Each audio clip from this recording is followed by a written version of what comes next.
వచ్చేటప్పటికి ఇది state government advertisement అనడానికి సాక్ష్యం ఇది ఈనాడు ఆంధ్రజ్యోతిలో వచ్చింది. మొన్న కేంద్ర ప్రభుత్వ అడ్వర్టైజ్మెంట్ కాబట్టి సాక్షిలో కూడా వచ్చింది. అది తేడా. లేకపోతే ఏడాది వరకు బంగారం కొన్న ఇక్కడ కూడా హైలైట్ చేశారు. మరోవైపు విజయ్ సర్కార్ ఇక్కడ కూడా హైలైట్ చేశారు.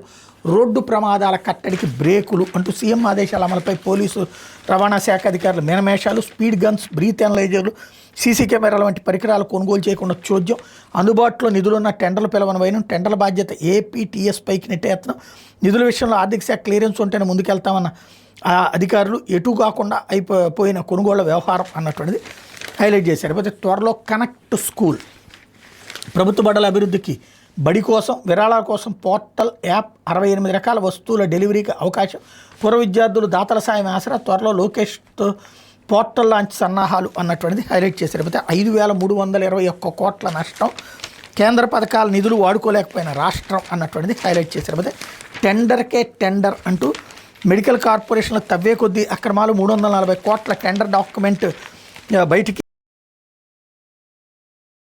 మ్యానుఫ్యాక్చరర్స్తో ఆ కంపెనీ బేరసారాలు గత శుక్రవారం వెళ్ళి వాట్సాప్లో సర్క్యులేట్, సీఎంఓ ఆరా తీస్తున్న అధికారులు బేఖాతర్, అస్మదీయ కంపెనీకి ఆర్డర్లో వచ్చేలా స్కెచ్ అన్నటువంటిది హైలైట్ చేశారు.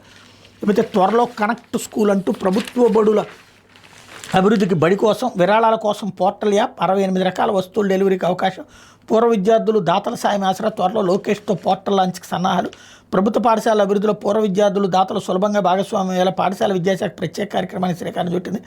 బడుల్లో అవసరాల కోసం విరాళాలు ఇచ్చే ప్రక్రియను సులభతరం చేసేందుకు వెబ్ పోర్టల్, మొబైల్ యాప్ తీసుకురావాలని నిర్ణయించింది ప్రభుత్వం. ఈ కార్యక్రమానికి బడి కోసం అనే పేరు పెట్టాలని ప్రాథమికంగా నిర్ణయించింది. ఇంగ్లీష్లోనే అందరికీ చేరువేలా కనెక్ట్ స్కూల్ అనే పేరు నిర్ణయించింది అన్నటువంటి వార్తని హైలైట్ చేశాడు. ప్రతిదానికి జనం విరాళాలు ఇస్తానే ఉండాలన్నమాట ఇక్కడ. ఇకపోతే ఆరోగ్యం జాగ్రత్త